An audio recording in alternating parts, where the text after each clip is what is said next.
Hello, I'm Robert Vargas, and the claim that I'll be responding to is that living on campus is more beneficial than living off campus. My advocates' claims were that social relationships are more present when living on campus, the dangers of living on campus are slimmer, and there's a less stressful environment when living on campus. The first claim that I'll be refuting is that social relationships are more present when living on campus. In my advocate speech, he talked about the layout of dorms at Cal Poly and made a quote from the Journal of Student Affairs, Research and Practice.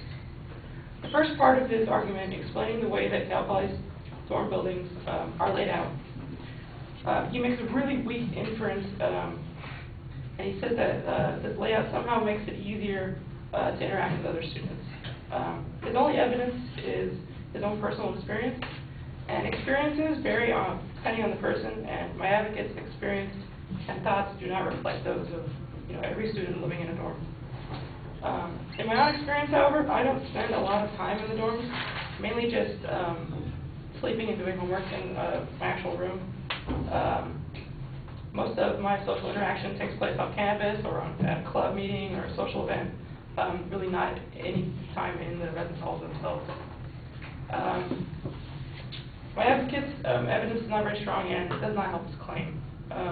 Maybe if he had gathered information from other people in his dorm building in the survey, his evidence would have been more credible.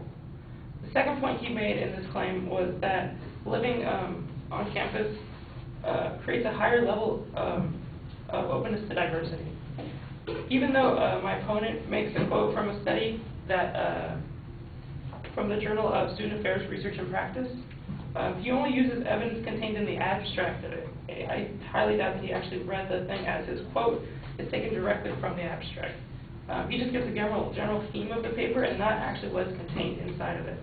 I read the article and I found that of the 500 students that they surveyed, only 14% of them lived off campus. And of those students, only 9 of those were actually members of a minority group. So because they use such a small sample size, they skew the results of the survey. In order to be more credible, the survey would need to be a much larger sample size, especially given that there are over 15 million college students in the United States. The next claim that I'll be responding to is that there's less danger when living on campus. The main source of information that my advocate uses is a study done on binge drinking by Harvard University. He makes the quote that residents in housing designated as substance-free, where alcohol and tobacco use are prohibited, had the lowest rates of binge drinking. The key words that precede this quote, though, are completely left out, which were among those living on campus. There was a line before this in the study that says underage students living at home with their parents had the lowest rates of binge drinking of all college students. So what my advocate is saying, and what the study says, is that if you are living on campus, there is less binge drinking in dorms that don't allow alcohol, versus places like a fraternity house which may allow alcohol. I also found statistics about the Cal Poly residence halls, which he referenced, from the Office of Post-Secondary Education, which is part of the Department of Education. And it said that in 2008, there were 305 liquor law violations on the Cal Poly campus, with 293 of them being in the residence halls. The evidence was misused here, and he does not quote the study accurately, which dismisses his claim. The final claim that I'm going to challenge is that living on campus presents a less stressful environment for students.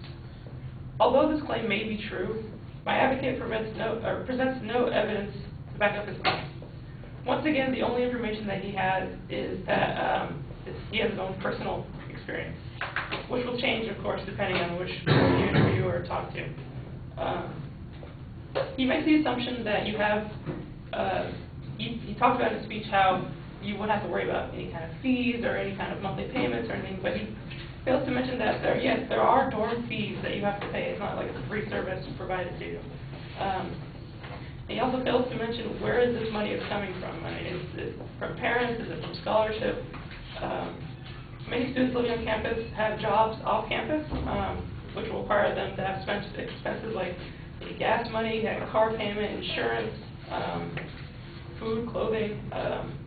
The only valid argument that he seems to make is that you can walk to class instead of having to drive, or taking the bus or something. But he hardly gives enough reason to choose to stay on campus just based on that alone. All of his evidence in his third claim is purely hypothetical, which is not a solid foundation to back his claim. Advocate failed to cite any of his sources in this third claim, and therefore does not advance his claim that living on campus is less stressful. In conclusion, I think that this shows that because of a lack of evidence, a misuse of evidence, and poor reasoning, that his claim that living on campus is more beneficial than living off campus is severely flawed. Thank you.